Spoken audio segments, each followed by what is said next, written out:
Welcome to the Bird News Network, brought to you by American Bird Conservancy. This is Steve Homer reporting. Efforts to reintroduce the western bluebird to their historic breeding grounds on the San Juan Islands in Washington State are succeeding, following the relocation of adult pairs from Fort Lewis. Biologists are reporting that the population on the islands has now reached 10 pairs. The western bluebird was formerly common throughout northwestern Washington, but its population declined over the last 50 years due to the loss of its prairie oak habitat, management practices that remove standing dead trees with cavities for bluebird nesting, and competition for remaining nesting cavities from the introduced European starling. Prior to the reintroductions that began in 2007, the last breeding season sighting of bluebirds on the San Juan Islands was in 1964. We were looking at setting targets for different priority bird species. And western bluebird was one of the priority species because it had been declining and had been lost from a number of places. And so one of the places where it had been lost from was the San Juan Islands. And so when we were setting objectives, we said, well, we want to reestablish bluebird populations in some of these areas where it's been lost.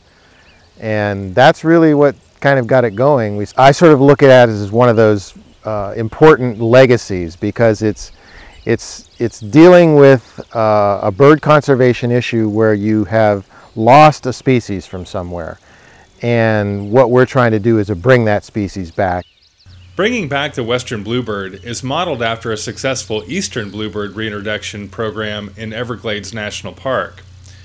In addition to being a reintroduction effort, it is also an education initiative to teach the public about conservation of the endangered prairie oak ecosystem of the San Juan Islands.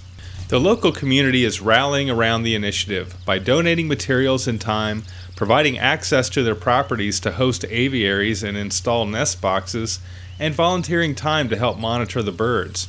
The project has even secured the volunteer services of several local pilots to fly the bluebirds from the donor site on Fort Lewis to release sites on the San Juan Islands. We're in our third year of the project, and we've had everybody from elementary school kids to seniors working on the project, building bluebird nesting boxes, volunteering to put up aviaries, move aviaries, and it's just been a really, really great outpouring of support from the community. When people lay eyes on a species of bird they've either never seen before, or in cases of some folks who remember when birds were here 40, 50 years ago, you just see their eyes light up, and their enthusiasm for the species and for the project. Certainly personally for me, it definitely has made it all worthwhile. All the effort and time that's got into it. Since 2007, 29 pairs of bluebirds have been captured at Fort Lewis Military Base and transported to the San Juan Islands, including 4 pairs with dependent nestlings.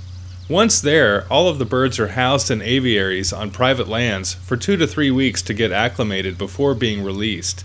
These efforts will continue through 2011 with a target of at least 90 birds to be released. And one of the unique challenges here, as opposed to sort of the resident bluebirds that we were reintroducing in South Florida, is that this is a migratory species. So they leave in the winter, so they have to leave and then come back. To date, there have been at least 15 successful nesting attempts on the San Juan Islands, and 73 young have been fledged. Both adults and young have returned to nest on the island, indicating the success of the reintroduction techniques and providing hope that the goal of establishing a viable breeding population will be achieved. Each year we seem to have more birds return and more birds stay.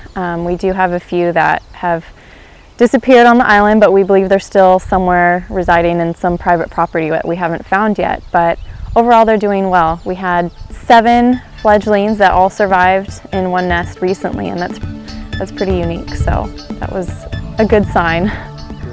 For more information about this and other bird conservation issues, please see American Bird Conservancy's website at www.abcbirds.org. This is Steve Homer. Thanks for joining us at the Bird News Network.